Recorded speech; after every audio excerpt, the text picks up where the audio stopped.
أعوذ بالله من الشيطان الرجيم بسم الله الرحمن الرحيم السلام علیکم ناظرین کرام، اس سیریز کی یہ 32ویں قسط لے کر آپ کے سامنے حاضر ہوا ہوں۔ ابھی جو بات چل رہی ہے وہ جنگ بدر کی ہی بات تقریباً مکمل ہو رہی ہے۔ اب سب سے آخر میں ہم اس بات پر غور کرتے ہیں کہ اس جنگ بدر یعنی کہ جو اسلام کی پہلی جنگ تھی اس کے نتائج کیا سامنے آئے۔ ظاہر سی بات ہے کہ اسلام کی پہلی جنگ تھی تو اس کے نتائج سامنے آئیں گے ہی، اور وہ پوری تاریخ اسلام کے اوپر اپنا اثر چھوڑیں گے اور وہ اثر انداز ہوں گے۔ اور یہی بات ہے کہ اس کے نتائج کے اوپر غور کرتے ہوئے عبدالباری صاحب ایم اے انہوں نے دعوت میں اپنا ایک مضمون لکھا، اور اس میں وہ اس کے نتائج پر غور کرتے ہوئے وہ لکھتے ہیں ان کی زبان میں اس طریقے سے۔ وہ کہتے ہیں کہ مارے جانے والے لوگوں میں ان کے قبائل کے بڑے بڑے سردار اور اسلام کی مخالفت پر ابھارنے والے نامور تقریباً سب ختم ہو گئے۔ ان کی موت نے قریش کی کمر توڑ دی اور تحریک اسلام کی جڑ مضبوط کر دی۔ آگے وہ یہ کہتے ہیں کہ قرب و جوار کے علاقوں پر مسلمانوں کی دھاک جم گئی اور مدینے میں منافقوں اور یہود کو بھی کچھ ڈھیلا کر دیا۔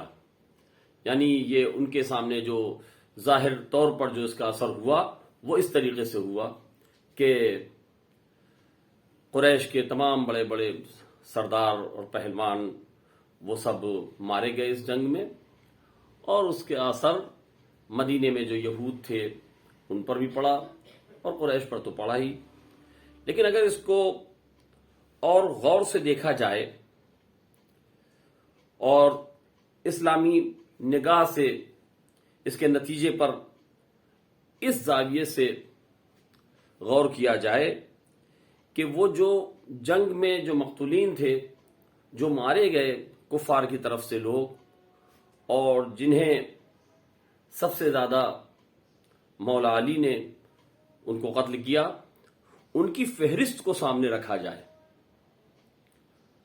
تو ہم یہ پاتے ہیں کہ جب ان کی فہرست کو سامنے رکھتے ہیں تو اس میں سب سے زیادہ جو قتل ہوئے وہ بنی امیہ کے لوگ تھے جو قتل ہوئے، اور یہ بنی امیہ میں بھی خاص طور سے ابو سفیان سے جو تعلق رکھتے تھے وہ زیادہ سے زیادہ قتل ہوئے۔ آپ اگر دیکھیں، اگر سب سے پہلے آپ غور کریں جو فہرست مولا علی کے ہاتھوں جو قتل ہوئے اس میں سب سے پہلے جو ہے وہ عتبہ بن ربیعہ۔ یہ عتبہ بن ربیعہ کون ہے؟ عتبہ بن ربیعہ یہ ہندہ جگر خارہ کا باپ تھا، یعنی کہ ابو سفیان جو ہندہ جگر خارہ جو ابو سفیان کی بیوی تھی اس کا باپ تھا، یعنی امیر شام معاویہ کا سگا نانا تھا۔ اور اس کے بعد دوسرے پر غور کریں، ولید یہ کون تھا؟ یہ اسی کا بیٹا، یعنی کہ ہندہ جگر خارہ کا سگا بھائی تھا، اور امیر شام معاویہ کا سگا حقیقی ماموں تھا۔ اس کے علاوہ مرنے والوں کی تعداد میں دیکھیں کہ جو فہرست ہے جو مولا علی کے ہاتھوں قتل ہوئے وہ حنظلہ تھا، حنظلہ بن ابی سفیان۔ کون تھا حنظلہ بن ابی سفیان؟ یعنی کہ ہندہ جگر خارہ کا بیٹا، امیر شام معاویہ کا سگا بھائی۔ یہ تو مولا علی کے ہاتھوں مارے گئے۔ اس کے علاوہ اور بنی امیہ میں سے آس بن سعید بن آس بن امیہ جو لوگ ہیں یہ اس طریقے کے لوگ مارے گئے۔ اور اس کے بعد اس کا اثر جو یہ ہوا کہ یہ جب مارے گئے، اور اس کے بعد آپ یہ دیکھیں کہ جب رسول اکرم صلی اللہ علیہ وآلہ وسلم کے اس دنیا سے چلے جانے کے بعد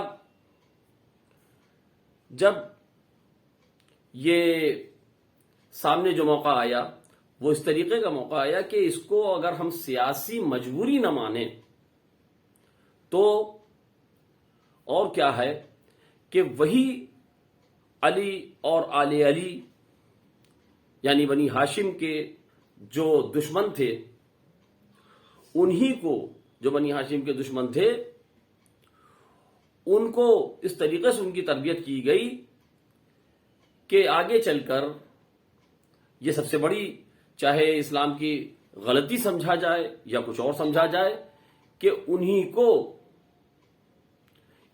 جب حکومت اسلام کے ہاتھ میں آئی، اسلامی حکومت قائم کی گئی، تو ان کو حاکم بنایا گیا اسی اسلامی حکومت کا۔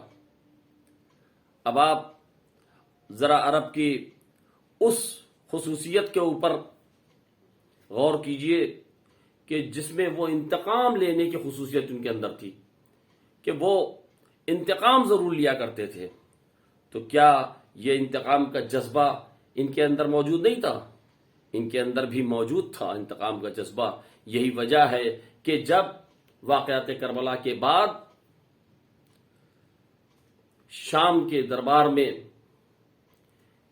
ابو سفیان کا پوتا، معاویہ کا بیٹا یزید ابن معاویہ، یہی تو کہتا ہوا نظر آ رہا ہے کہ آج اگر ہمارے بدر کے شہید، ہمارے ورثاء زندہ ہوتے تو وہ دیکھتے اور وہ مجھے شاباشی دیتے کہ ہم نے کس طریقے سے ان کے قتل کا بدلہ لے لیا۔ یہ اسلام کی پہلی جنگ تھی، جنگ بدر، جن کے مقتولین کا بدلہ کربلا کے شہداء سے لیا جا رہا ہے، اور کربلا میں رسول اکرم کے سگے نواسے امام حسین علیہ السلام کو شہید کیا جاتا ہے، اور رسول کی آل کو بے جرم و خطا قتل کیا جاتا ہے۔ یہ کس کا بدلہ تھا؟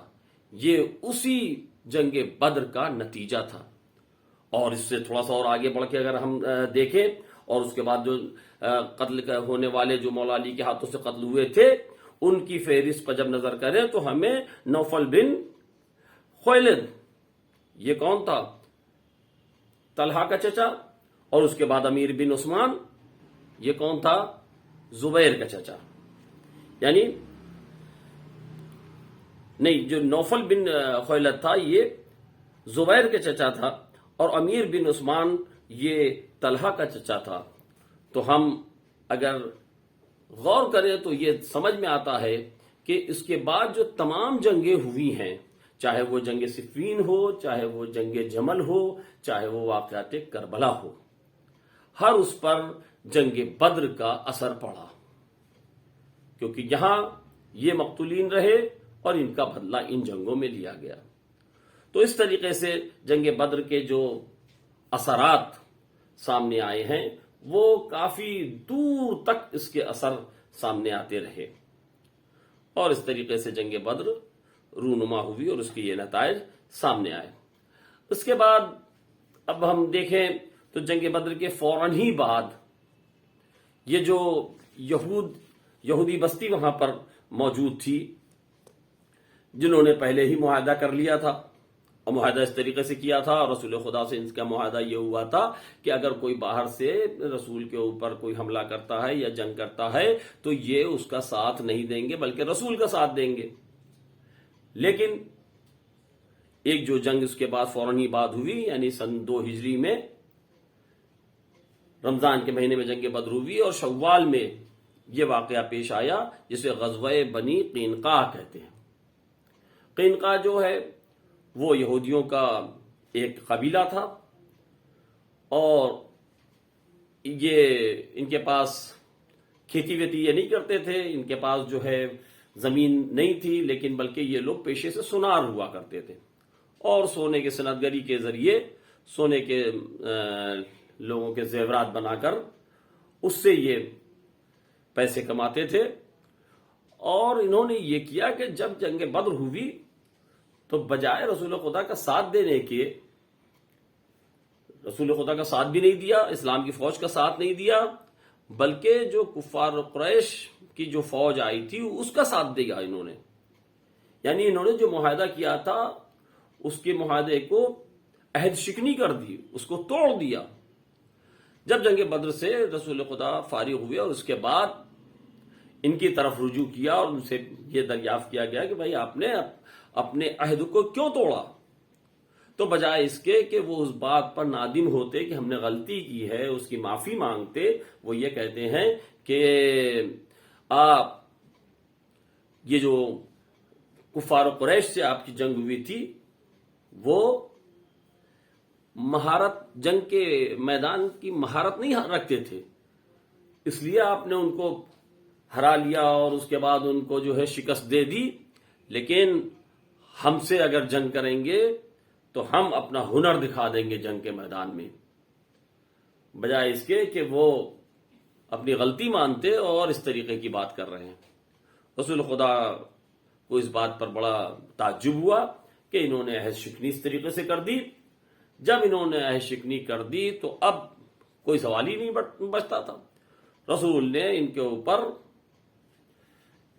ان کے خلاف جو قدم اٹھایا تو ان لوگوں نے اپنے کو قلعے کے اندر محصور کر لیا اور اپنے قلعے کے اندر یہ موجود رہے اور وہاں سے باہر نہیں نکل رہے تھے اور چاروں طرف سے محاصرہ ہو گیا تھا. اسلامی فوج نے ان کو گھیر رکھا تھا اور یہ محاصرہ قریب 15 دن تک چلا. یہ واقعہ شوال کا واقعہ ہے، شوال دو ہجری کا یہ واقعہ ہے. لیکن 15 دن تک جب محاصرہ رہا اس کے بعد انہوں نے دیکھا کہ ہم جنگ ان سے نہیں کر سکتے، ان کے اوپر خوف طاری ہوا اور آخر میں یہ سرنڈر ہو گئے اور انہوں نے ہتھیار ڈال دیا اور کہا کہ بھائی رسول خدا آپ جیسا کہتے ہیں، جس طریقے کا فیصلہ آپ ہمارے لیے کریں گے، ہمارے لیے، ہماری عورتوں کے لیے، تو ہم ویسے ہی کرنے کے لیے تیار ہیں. ایسے میں رسول خدا نے ان کو عہد شکنی کے وجہ سے انہوں نے کہا کہ تم اب اس مدینے میں تم لوگ نہیں رہ سکتے، تم لوگ مدینے کو چھوڑ دو. اور آخرکار یہ ہوا کہ یہ لوگ مدینے کے باہر چلے گئے. میں اپنے خاندان کے ساتھ، میں عورتیں اور مرد سب کے سب مدینہ چھوڑ کر یہ باہر چلے گئے اور شام کی طرف، شام کے بارڈر کی طرف پہنچ گئے، وہیں جا کے سکونت اختیار کی. اس طریقے سے یہ غزوہ قینقاع کا اختتام پذیر ہوا. غزوہ قینقاع میں جب یہ یہاں سے چھوڑنے لگے تو رسول خدا نے عبیدہ بن صامت کو اس کی ذمہ داری دی کہ یہ پوری طریقے سے مدینے سے باہر چلے جائیں، اور انہوں نے اس کام کو انجام دیا اور یہ لوگ مدینہ چھوڑ کر چلے جاتے ہیں. اس کے بعد اسی سن 2 ہجری کا، اب یہ شوال کے مہینے کا واقعہ ہے. اس کے بعد ذیقعد میں جو واقعہ رونما ہوا، جو سامنے وہ سب سے بڑا واقعہ وہ یہ تھا. واقعہ کیا؟ وہ رسول خدا صلی اللہ علیہ وسلم کے لیے خوشی کا موقع تھا. یعنی کہ ذیقعد کے موقع پر، ذیقعد کے مہینے میں انہوں نے اپنی اکلوتی بیٹی خاتون جنت سیدۃ النساء العالمین جناب فاطمہ الزہرا کا عقد کرنے کی سوچی. کیونکہ جب آپ یہاں پر پہنچے ہیں، ہجرت کر کے مدینے میں آئے ہیں، اور اس کے بعد سن 2 ہجری تک پہنچتے پہنچتے جناب فاطمہ الزہرا سلام اللہ علیہ کی عمر 9 سال تک پہنچ گئی تھی. اور اسلامی شریعت کے اعتبار سے جب بیٹا یا بیٹی سن بلوغیت کو پہنچ جائیں تو ان کی شادی کر دینے میں، ان کا عقد کر دینے میں عجلت کرنی چاہیے. اور یہی وجہ ہے کہ رسول خدا نے اپنی اکلوتی بیٹی کا عقد کرنے کی سوچی. بہت سے جو صحابہ کرام تھے وہ اس شرف کو پانا چاہتے تھے اور انہوں نے اس کے لیے رسول خدا کے پاس خواستگاری بھی پیش کی، لیکن رسول نے کسی کو قبول نہیں کیا. رسول کا تو وہ جو رسول دیکھ رہے تھے کہ فاطمہ کے لیے کون صحیح کفو ہوگا، اور اسی کو دیکھتے تو وہ آخر میں وہی آتا ہے کہ ایک طرف یہ خاتون جنت تھی، سید نساء العالمین تھیں، تو ان کا کفو بھی ایسا سردار ہو جو ولیوں کا سردار ہو، وہ کم سے کم جس کی ولادت بھی اگر ہو تو خانہ کعبہ میں ہو، کیونکہ نبی کی گھر کی جب بیٹی ہے تو خدا کے گھر کا بیٹا ہونا چاہیے۔ اور یہی وجہ ہے کہ مولا علی نے لوگوں کے اصرار پر اور بہت ہی محجبانہ طور پر رسول خدا کے سامنے خواستگاری پیش کی، اور یہ خواستگاری پیش کرنا ہی تھا کہ ایسا محسوس ہو رہا تھا جیسے رسول اس بات کا انتظار ہی کر رہے تھے کہ علی اپنی خواستگاری پیش کریں اور میں فوراً اسے قبول کر لوں۔ اور جیسے ہی علی نے یہ بات رکھی، رسول خدا نے اسے قبول کیا، اور اس بار مولا علی سے یہ پوچھنے لگے کہ مال دنیا میں تمہارے پاس کیا ہے؟ علی نے کہا مال دنیا میں میرے پاس ایک گھوڑا ہے، ایک تلوار ہے اور ایک زرہ ہے۔ رسول نے کہا کہ گھوڑا اور تلوار تم جیسے جوان کے لیے زیب دیتی ہے اور وہ تمہاری ضرورت میں سے ایک ہے۔ ہاں، یہ جو زرہ ہے اسے تم اگر بیچ دو، اسے تم فروخت کر دو، اور فروخت کر کے جو پیسہ مال دنیا کا تمہارے پاس آئے اس سے تم شادی کے اخراجات کو بخوبی انجام دے سکتے ہو۔ علی نے بھی ایسے ہی کیا، اپنی زرہ کو فروخت کیا، فروخت کرنے کے بعد اس سے جو پیسہ حاصل ہوا اس سے جناب فاطمہ الزہرا کی مہر کو ادا کیا۔ اور وہ مہر بھی کیا تھی جسے مہر فاطمی کہا جاتا ہے؟